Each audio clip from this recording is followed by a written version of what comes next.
Hi అండి, అందరికీ నమస్కారం. Welcome to mom's food eating kids. ఈరోజు నేను మా అమ్మ చేసే సింపుల్గా అండ్ టేస్టీగా ఉండే వంకాయ ఫ్రై రెసిపీని చూపించబోతున్నానండి. మీరు ఎప్పుడు ఇలా ఒకసారి ట్రై చేయకపోతే ట్రై చేయండి. చాలా బాగుంటుంది. వంకాయ ఫ్రై సింపుల్గా అయిపోతుంది.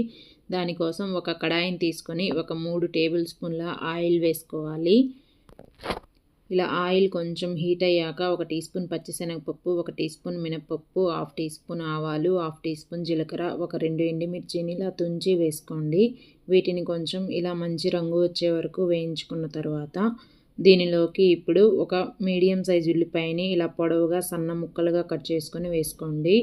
అలాగే ఒక రెమ్మ కరివేపాకు వేసుకొని ఈ ఉల్లిపాయని 1 నిమిషం పాటు ఇలా వేయించుకోండి. ఇలా కలుపుకుంటూ 1 నిమిషం తర్వాత ఉల్లిపాయ అనేది ఇలా వేగిపోయి ఉంటుంది. దీనిలోకి ఇప్పుడు ఇలాగా తెల్ల వంకాయల్ని ఒక 1/2 కేజీ తీసుకుంటున్నానండి. వీటిని ఇలా మీడియం సైజు ముక్కలుగా కట్ చేసుకొని ఉప్పు నీళ్ళల్లో వేసి పెట్టుకోండి. చేదెక్కకుండా ఉంటాయి. ఇవన్నీ ఇలా వేసుకొని ఒకసారి బాగా కలుపుకోండి. ఇలా కలుపుకున్న తర్వాత 1 టీ స్పూన్ ఉప్పు, 1/2 టీ స్పూన్ పసుపు, 1 టీ స్పూన్ కారం వేసుకొని ఈ ఉప్పు కారం ముక్కలకి బాగా పట్టేటట్టు ఒకసారి అంతా కలుపుకోండి. ఇలా అంతా కలుపుకున్న తర్వాత మూతను పెట్టేసి ఒక 2 నిమిషాలు ఉడికించండి. ఒక 2 నిమిషాల తర్వాత మళ్ళీ మూత తీసి కలుపుకుంటూ ఇలా వంకాయలు మెత్తబడే వరకు ఉడికించుకోవాలి.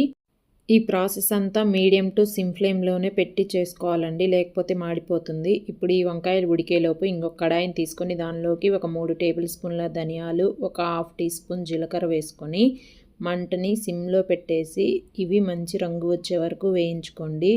ఈ ధనియాలు మంచి వాసన వస్తాయి వేగి. అప్పుడు వీటిని తీసి ఇలా వేగిపోయిన తర్వాత తీసి పక్కన పెట్టేసుకొని పూర్తిగా చల్లారనివ్వండి. ఈలోపు వంకాయలు చూసారా మళ్ళీ ఇలా మగ్గిపోయి ఉంటాయి. ఒకసారి ఇలా కలుపుకొని మళ్ళీ మూతను పెట్టి ఇంకాసేపు ఉడికించండి. ఇప్పుడు చల్లారిపోయిన ధనియాల్ని ఒక మిక్సీ గిన్నెలోకి వేసుకొని ఒక 2 టేబుల్ స్పూన్ల ఎండు కొబ్బరి ముక్కలు వేసుకోండి. మీ దగ్గర ఇవి ఎండు కొబ్బరి లేకపోతే పచ్చి కొబ్బరి ముక్కలైనా వేసుకోవచ్చు. వీటిని ఇప్పుడు కొంచెం ఇలా మిక్సీ పట్టుకున్న తర్వాత ఒక 2 ఇంచుల అల్లాన్ని ఇలా ముక్కలుగా కట్ చేసుకొని వేసుకోండి. అలాగే ఒక 6-7 పొట్టు ఒలిచిన వెల్లుల్లిపాయలను వేసుకొని ఇలా మెత్తగా మిక్సీ పట్టేసుకుంటే మసాలా పొడి రెడీ అయిపోతుంది. ఇప్పుడు ఒక 15 నిమిషాల తర్వాత ఇలాగా వంకాయ ముక్కలు అనేవి మెత్తగా అయిపోయి ఉంటాయండి. ఇప్పుడు ఒకసారి ముక్క ఉడికిందా లేదా అని చెక్ చేసుకోండి. ముక్క అనేది ఇలా బాగా ఉడికిపోయి ఉండాలి. ఇప్పుడు దీనిలోకి మనం మిక్సీ పట్టుకున్న మసాలా పౌడర్ని అంతా వేసేసేయండి. ఇలా అంతా వేసుకొని ఈ మసాలా పౌడర్ ముక్కలకు బాగా పట్టేటట్టు కలుపుకోవాలి.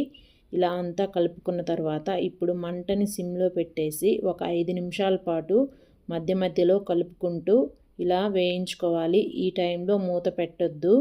ఏదన్నా అడుగు పట్టింది అనుకుంటే ఇలా అనుకుంటూ వేయించుకోండి. ఇప్పుడు ఒకసారి టేస్ట్ చూసుకొని మీ రుచికి సరిపడా ఉప్పు కారం వేసుకోండి. ఏదన్నా తగ్గినట్టు అనిపిస్తే ఒక 5 నిమిషాల తర్వాత సన్నగా కట్ చేసి పెట్టుకున్న కొత్తిమీర వేసేసి ఇలా ఒకసారి కలుపుకొని స్టవ్ ఆపేసేయండి. అంతేనండి, ఎంతో సింపుల్ అండ్ టేస్టీ వంకాయ ఫ్రై రెడీ అయిపోతుంది.